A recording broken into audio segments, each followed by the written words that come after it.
So right now, I'd like to bring our next guest to the stage.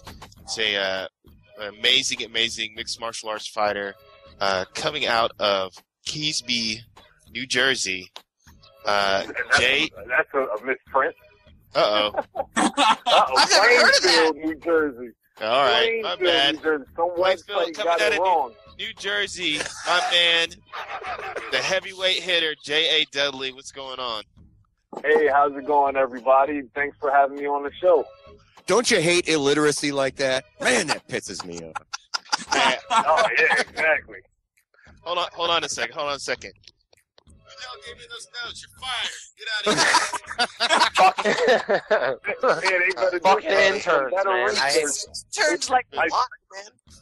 I still represent Plainfield, New Jersey. Plainsfield, New Jersey, where it's happening, where MMA fighters are bred and born, man. Tell me a little bit about Plainsfield, New Jersey. Well, I graduated high school from there. Most of my crew is from there. Not my fight crew, but my brothers, and they're all scattered all around the world. One, he's on the plane every weekend. Another one is out in Arizona doing his thing. Some of them down in Virginia and North Carolina. But that's where J.A. began, playing semi-pro football and high school football, all that good stuff. So you played your football. What'd you play? What position? Right guard and eventually right guard, center, and then eventually my last year semi-pro ball for the New Jersey Terminators. I got to play defensive end, and boy was that fun. Oh man! So you just tackling people, putting their face on the turf. Oh, that was great. That was a great feeling. I kind of miss playing football, but fighting gives me more of a good internal feeling.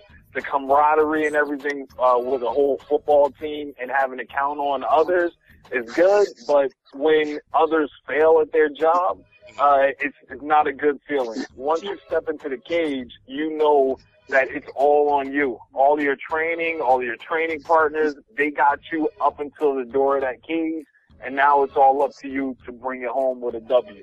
So let's talk about this. You were enjoying a football career. I don't know, when did you really get introduced to mixed martial arts and fighting? Let's see. I would have to say maybe 2002. I was bouncing at a bunch of different clubs and fighting every night and all this other stuff. And one guy said, hey, maybe you should take up Brazilian Jiu-Jitsu, and instead of punching somebody, you can just grab them up and choke them out. I was like, I never thought about that or even heard about Brazilian Jiu-Jitsu. So, well, at that time, I had technically my Jamaican license because I had tons of jobs. I was running a daycare, doing nightclub security, bodyguard work, playing semi-pro football, a personal trainer at a gym in Rahway, New Jersey. I was all over the place. But at the gym that I was working at, a Brazilian Jiu-Jitsu school came in there and said, who wants to train? You come check it out. And we work, we do this, we do that. Like, okay, I'll try it out. And that was the hardest warm-up that I've ever done in my life. Wow. That was ridiculous. Just moving across the mat. I would have never expected that. But I stayed with them with that school for about a week. And somebody said, this might not be the place for you. You should try out this place in Elizabeth called Bama.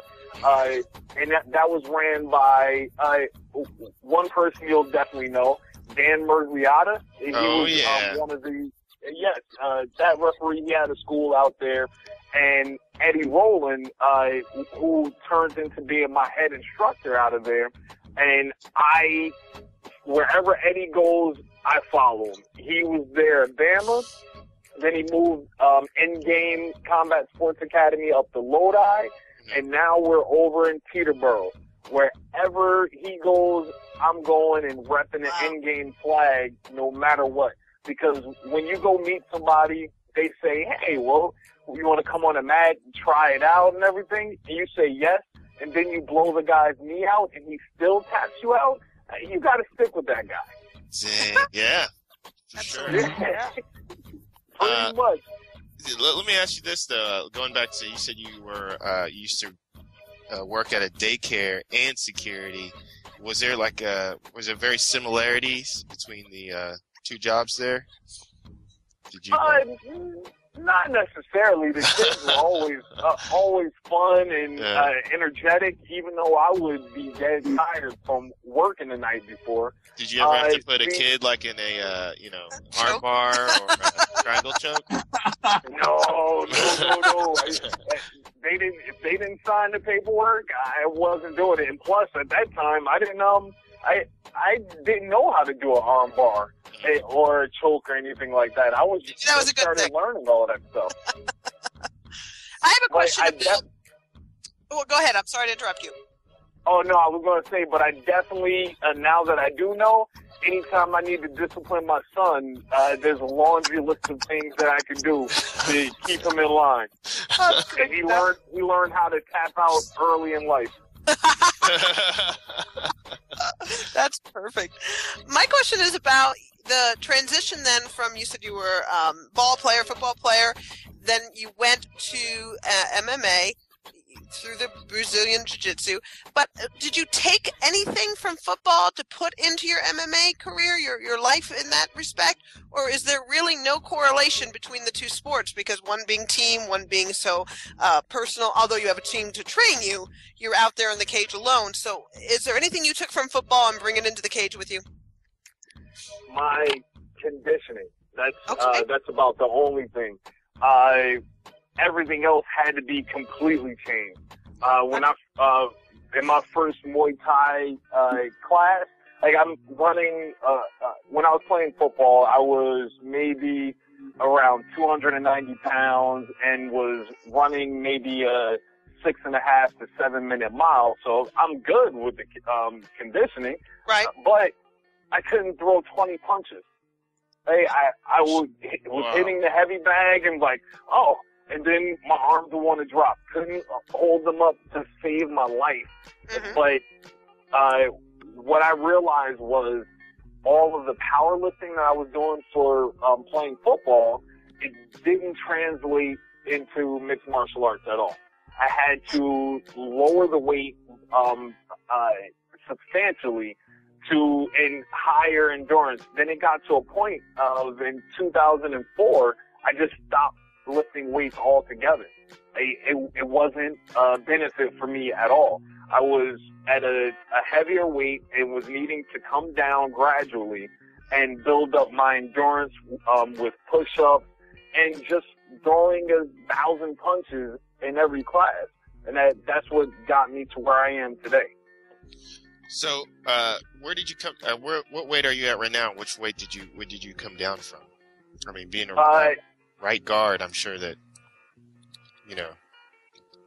Well, I started when I started cross training between between mixed martial arts and still playing semi-pro football. I had to have been about 285 pounds, and nice. Now I'm. As of right now, I didn't weigh myself. I will be once we get off the phone because I'm doing a practice weight cut to see if I can get how close I can get down to 205. But this morning, I weighed myself and I was at 233. Wow. So, and you're trying to get to? You're trying to get down to what? What was that? 205. 205. Yeah, I'm gonna. Wow. See if I'm hungry. Just listen. Well, I had some spinach today, so I'm getting my Popeye on. I can't even imagine doing that, though. Yeah. I mean, you're talking about a guy who at one point weighed 285, 290. Right. You're talking about getting down to 205. That's like 1/3 of your body weight. That's almost 1/3 of your body weight, right? Here I am, I'm all into the repetition, not just masturbating, but I've been a drummer for 35 years. Well, that's pretty much the same thing. You got a stick in your hand, so it's pretty much the same thing. Right, exactly. But it's all about endurance, you know. And I weigh, I think, 175 pounds. I can't imagine losing a third of my body weight. I mean, that's incredible. So, are you trying? So you're saying Really you're trying to transition into the light heavyweight division? Is what you're, attempting to go from heavyweight to light heavyweight? Yes, indeed. Once we realized there was going to be a gap in my fights, because I came into 2012 saying I wanted to fight at least 10 times this year. And one of my other coaches, Dave Rotsky from Rotsky Combat Sports in Rahway, New Jersey, he said, well, we're not fighting again until April. Let's do a practice weight cut, because we wanted to do it last year, but it was like, oh, here comes another fight. Here comes another fight. Here comes another fight. So I got myself down to about 230 pounds last year, and was saying to myself I was going to gradually, over 2012, get down to 205. And by 2013, I would fight at 205. But now, since we got this little layoff, I'm not fighting until, April 28th in, Pennsylvania, New Jersey. It's going to be, we have all this time, so why not try it? That's going to be exciting to see you fight at 205 at the light heavyweight. And, speaking of your one of your last fights with Billy Ayash, I don't know, I'm probably saying that wrong. It's somewhere around there. I don't know how to pronounce his name good. Billy Ayash. You guys had a fight in West Virginia. This was the first sanctioned fight in West Virginia, right? Yes, indeed. Incredible. That was a very interesting experience. West Virginia, a state that I've never been in. Kentucky, where the hotel was at, another state that I've never been in. And me being so used to New Jersey, driving over 90 miles, between 80 to 90 miles with no cell phone service. Yeah. That's not that fun of a trip. So you started getting, luckily, you started getting kind of scared? Did you hear a little like did you hear that? Like in the no, didn't hear that. One of my teammates, Das, he had the speakers bumping, so it couldn't hear anything on the outside, but it was nothing but mountains around us. Mountains, and everybody's chimney was going. Everybody's chimney. Yep. Yeah, it was definitely, I wouldn't say necessarily a culture shock, but it was an eye-opener to how they live out there. And then you ride past, and then you see this coal mine. It's nothing but conveyor belts that are going back as far as the eye can see. I was like, whoa, we don't want to get hurt up or go off the road or anything, because then we'll run into a house that's in a holler. Have any of you ever heard of that term before? Oh yeah.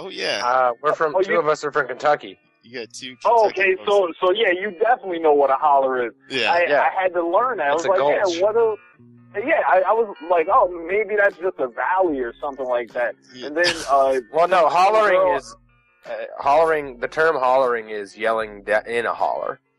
That's where it comes from. Wait, the term hollering means yelling. Okay. In a holler, like because it echoes, And when a holler? A holler is a valley. Oh, okay. Right. Well, I'm learning even more now. I'm learning more about Kentucky. You always and learn West things on Virginia. eventlevel.com. Well, I mean, Kentucky Southern speech is really easy, man. It's just like a bunch of conjoined shit. It just makes sense. Like y'all to is you want to, and y'all and yonder is yonder. I was driving. I was traveling with some good friends of mine, hip hop artists.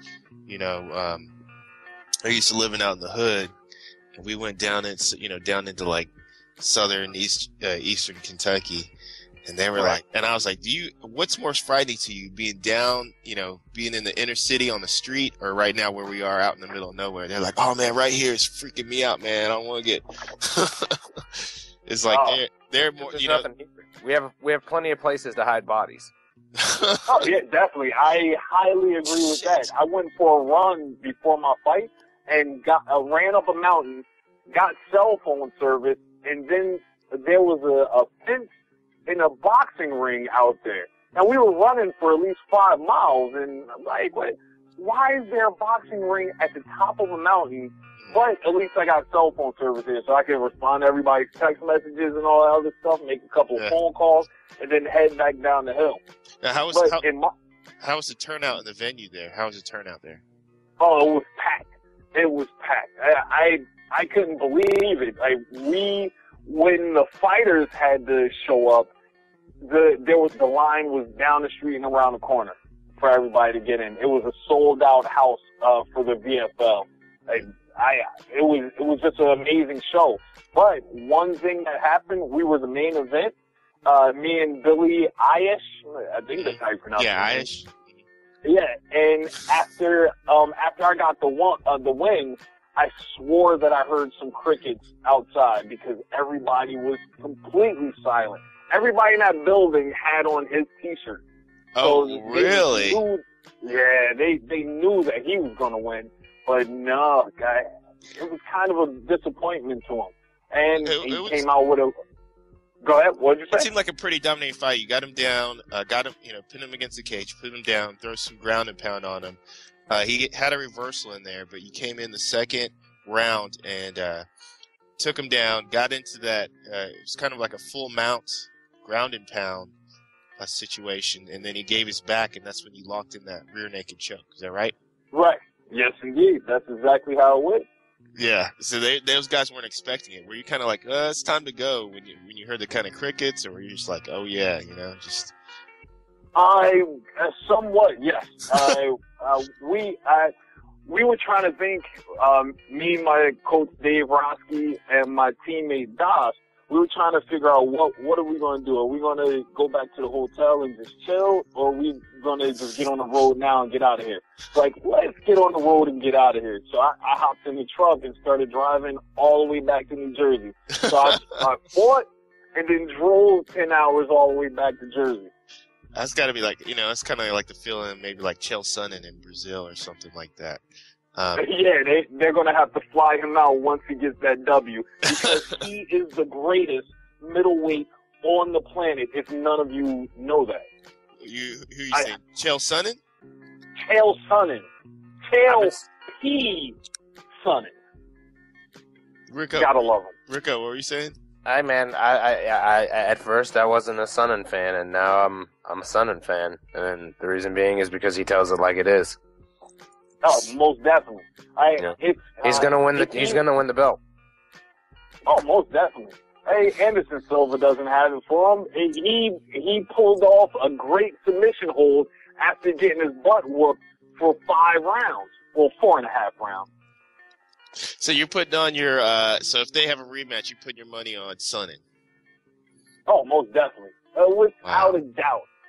Now, he's looked too clean. Now, tell me about the guys in your corner. Your coach, what's your coach name, and the other guy in your corners? Okay.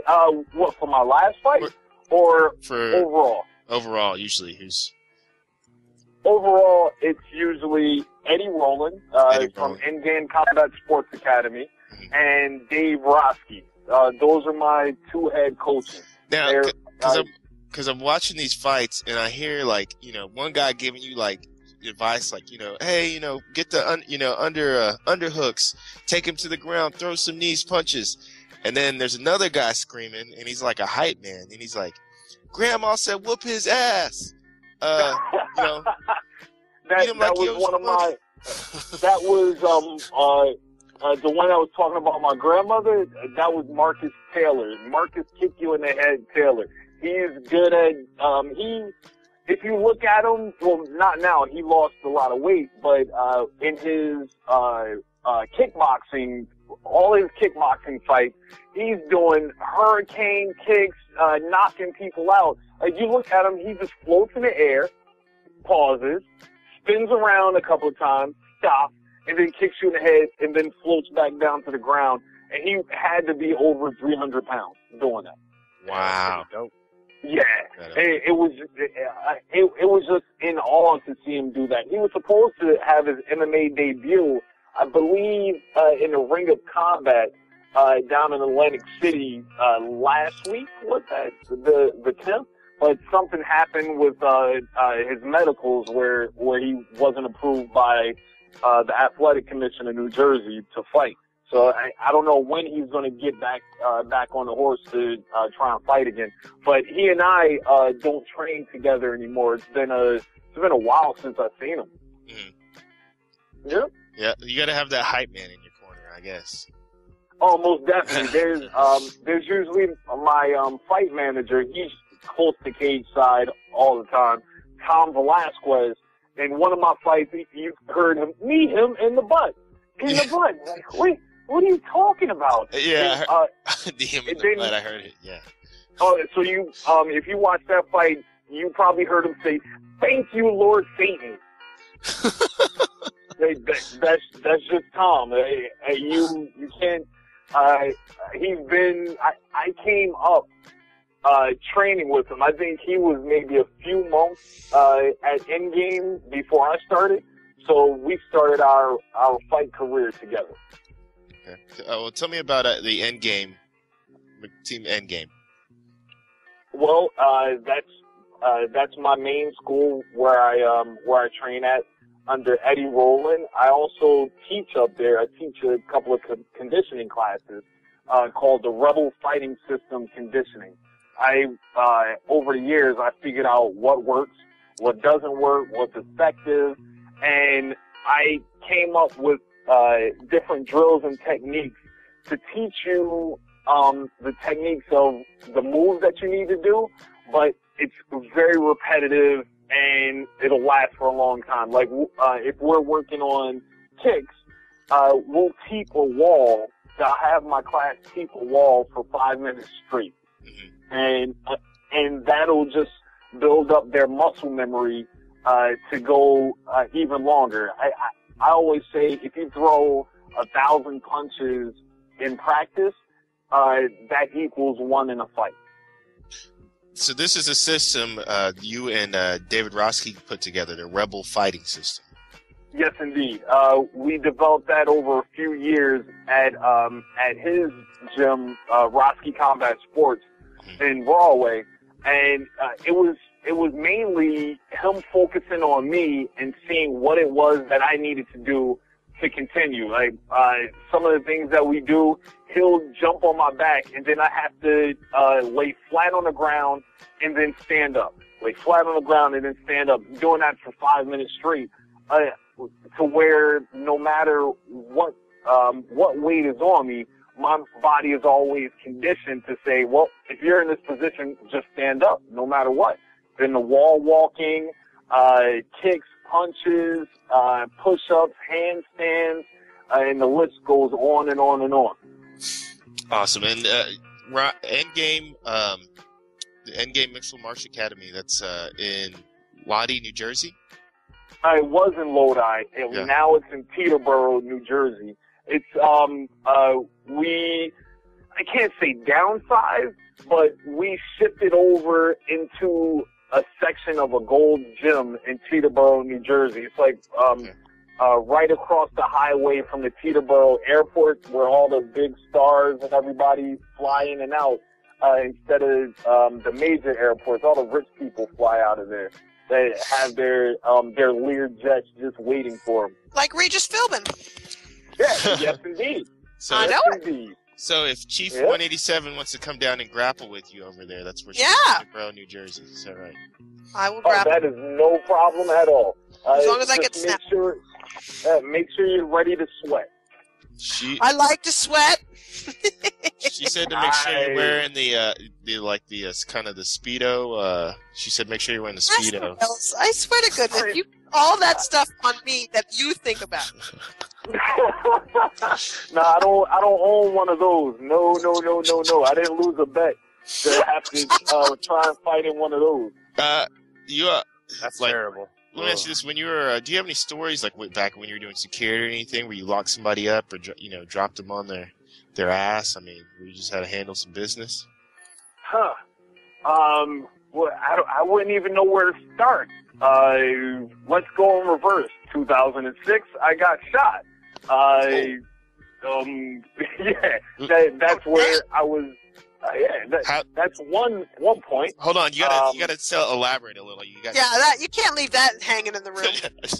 Well, I was working. I have my own security company, SFU Security and Personal Protection LLC. Yes, indeed, it's a legal company. With my business partner, Turnell Harper, or Nell Harper, Nell, however you know him. He looks like he's 20-something, but he's up there in age. We were out in, Jersey City, and a guy wanted to come in and talk to a promoter that he knew or whatever that was from his hood. And there were some other guys that were outside. They didn't want to pay to get in, so they were just chilling outside the door. So this guy comes out. He's having a problem with the promoter. I guess they had some personal stuff. And two of my security guards that were there, a pro boxer, Imamu Mayfield, and one of my other guys that were there were just like floating behind him, not bothering him or anything like that. He just wanted to make sure that it wasn't going to be a problem. So then this guy starts talking mess to them while they're just standing there, not even doing anything. And I go talk to him. It's like, hey, just relax, chill. And he's like, oh, F them and blah, blah. You cool, but yo, them, I don't like the way they looking at me. So his people's outside, hear the commotion or whatever. So I'm like, oh, it's all right. Just head out. You done talking to your people. So he's like trying to jump over my shoulder to go swing on one of them. His boy is running the door. I'm pushing him back. And then I look out the corner of my eye and said, oh, somebody is about to punch me. Let me move my head out the way. Pat, pat. And wow. There was a gun. Holy crap. Grabbed everybody, threw them outside, and then they took off running. And then I'm like, is everybody okay? Everybody good? Yo, why does my arm feel warm? Oh, jeez. Looked over at it. Oh, I guess I got shot. Blood is squirting out the top of my shoulder. Oh, God, Jay. No good, yeah. So then I'm like, Imamu, go tell the DJ, turn the music off. You go to the owners, tell them we're shutting it down, and get my money together, and let's clear this place out. So within less than 2 minutes, we had the entire club cleared out. Everybody was running over to me. What's wrong? What happened? What happened? Don't worry about it. Let's clear everybody out.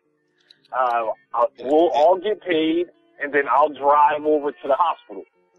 So I didn't even think in my head to say, oh, like call the ambulance or this or that. Like, no, I'll just go to the hospital. And another person on my team, I think a ricochet hit him in his bicep. So he was bleeding out of there, but he was all right. So went to got to the hospital. They were like, oh, where the bullet is in your shoulder, we don't want to try and do surgery because we'll end up tearing up your shoulder more than the bullet being in there. You just got to be careful with it, pay attention to it, and eventually it'll make its way to the surface and you'll be fine.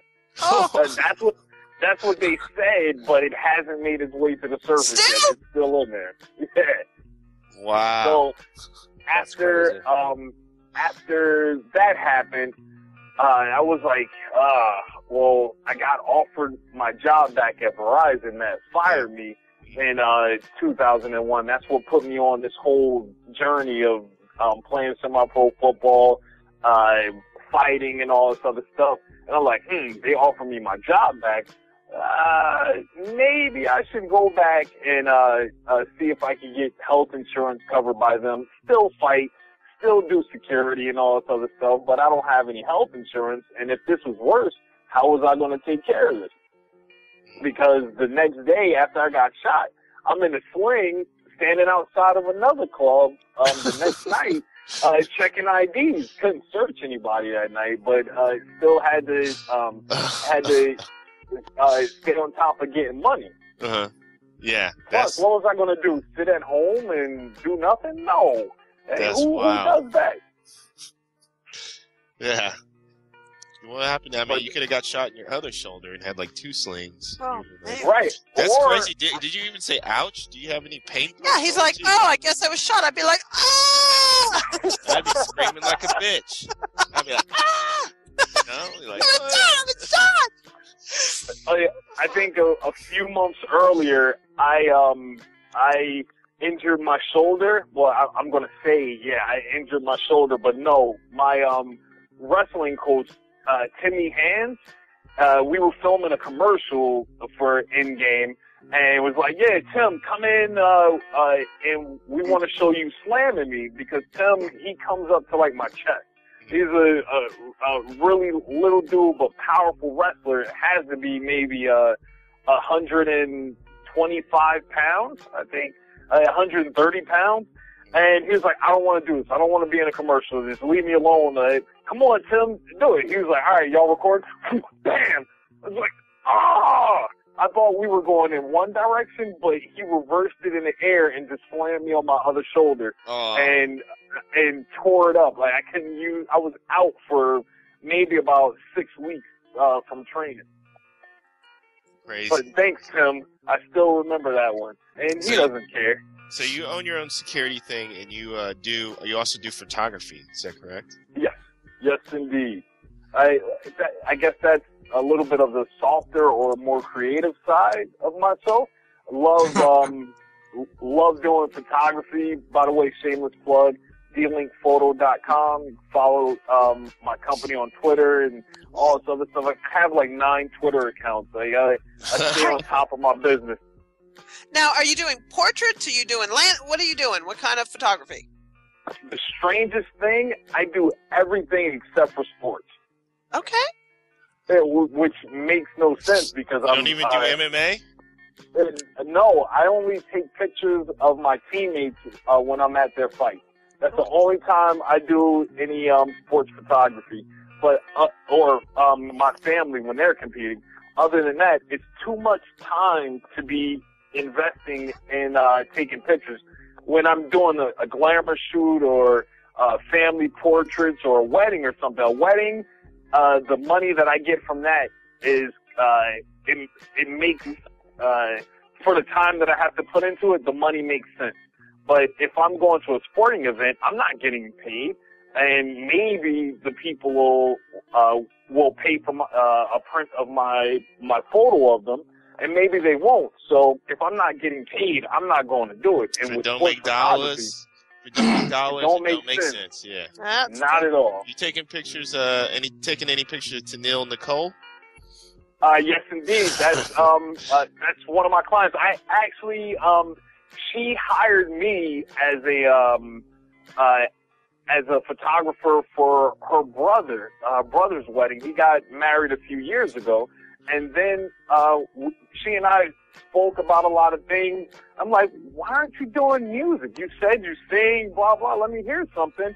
And she was like, no, but she was procrastinating. Now she's back on top of her grind. She got a new single out called Stilettos and a few other tracks that she's working on that's sounding great. And yes, I will be doing her music video very soon. Oh, nice. Very, very soon. How was that shoot? Was that kind of difficult for you, or was it really easy? What do you mean? Taking pictures of Neil? Yeah. Oh no, nice, easy, simple, and fun. Her first photo shoot with me, we went to a beach in Perth Amboy, and she had on a green bikini with gold accents and yellow shoes. Yeah, you should look that picture up. It's kind of sexy. Most definitely. Will do. Will do. Man. I want to see. And also, we also had Neil Nicole on the Redwood and Wolf show here on eventlevel.com. You can check out that podcast, eventlevel.com/Redwood and the Wolf. What's coming up next for you? What fights are coming up next for you? Well, I have another championship fight that just signed a contract last week. It's going to be April 28th for the Raging Warrior promotions. You can check them out at RagingWarriorPromotions.com. And it's gonna be this show is gonna be the first sanctioned fight in where is that? Where Penn State is. I'm trying to think of the State College. State College. Yeah, State College. Yep. Uh-huh. That's where State College's first sanctioned MMA cage fight out there, and it's called Mayhem on the Mountain. Nice. But you can check out their website for tickets and everything at RagingWarriorPromotionsMMA.com. Sweet. I'll be tweeting all about them, the website, and not only is this a championship fight, it's going to be a rematch of someone that I beat in the past. So that's going to be a fun and interesting one to see what he has this time to bring to the table. Because the last time he fought, he kneed me in the nuts twice, and I still won. So we'll see if he brings a baseball bat in the cage. I don't know. I got to check out Pennsylvania's rules to see how this is going to go out there, and see what weapons he can bring into the cage. So you got an arm of steel and nuts of steel is what you're telling me, right? I wish that I had nuts of steel. That would be interesting. I'll take it back to the '80s and swing them around like they're click clacks. Dang! All So right. he's grabbing the ring, Mom, grabbing if the you're ring. She was supposed to check out this interview. I don't know if she's listening Would at make home in Plainfield. make a mom more proud than some than a click clack nutsack? I don't know. We gotta go. This has been a great interview. Unfortunately, run out of time, JA, and I look forward to seeing you fight, and especially when you get down to the light heavyweight. Definitely going to be a beast. And it's always a pleasure to watch you fight. Is there anybody you'd like to promote or give a shout out to? Yes, my school's In-Game Combat Sports Academy. You can check them out at InGameCombatSportsAcademy.com. Also, RockyCombatSports.com. You could just Google me for everything I'm doing, J.A. Dudley. That's the simplest way to find out everything about me. Because if I start rattling off all the websites, they're going to be like, what? I'll just wait for the podcast to replay it so I can hear it. Definitely. You can hit Jay Dudley up on Twitter at FUL Full Metal Artemis. Is that right? Yes, indeed. Yeah, that I wear rings on all 10 of my fingers. Well, 8 fingers, 2 thumbs. I wear rings on them all the time. And one of my training partners from back in the day, Jonathan Hellwig, called me the king of rings. You're always full of metal. And I was like, yeah, cool. So then after that, people were always trying to guess my middle name. And then my fight manager would just call me Artie. And I watched this Science Channel and History Channel all the. Oh, my mom just texted me. Yes, she is listening. Hi, Mom. No. Sorry, Mom.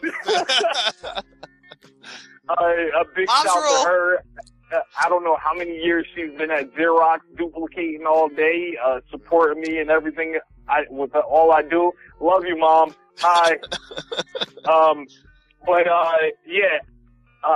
My manager, he started calling me Artie, and then watching the History Channel, there was a U.S. government weapon system called Artemis. I was like, oh, well, I'll start using that. So I put all of it together, Full Metal Artemis, a walking weapon. But I got to spell it with 2 I's, because if you spell it with an E and an I, it's the goddess of war, the Greek goddess of war. I don't want to be a Greek goddess. Maybe a Greek god one day once I get to 205. I already got the abs in, and I every little once in a while I'm a bit narcissistic, staring at myself in the mirror like, You're gonna be cut. That's crazy. I'm sexy and I know it. Doing that dance. Yeah. I guess I do got to get a Speedo now if I'm going to be doing that dance. Then I'll take pictures of you, and that'll be great. Oh, shoot. Hey, let me find out you know how to use a camera. Hey, J.A. Dudley, man, obviously a brilliant mind. Look at that. Watching the History Channel, getting his history in. An entrepreneur with his many different hats he wears, and D-Link photography. J.A. Dudley also whooping ass in the ring. You don't want to get in with him. He's a beast. Jay, hey, man, it's been a pleasure having you on the show. Oh, thank you so very much, and I look forward to speaking to you guys again. Yeah. Best of luck to you. Continued success.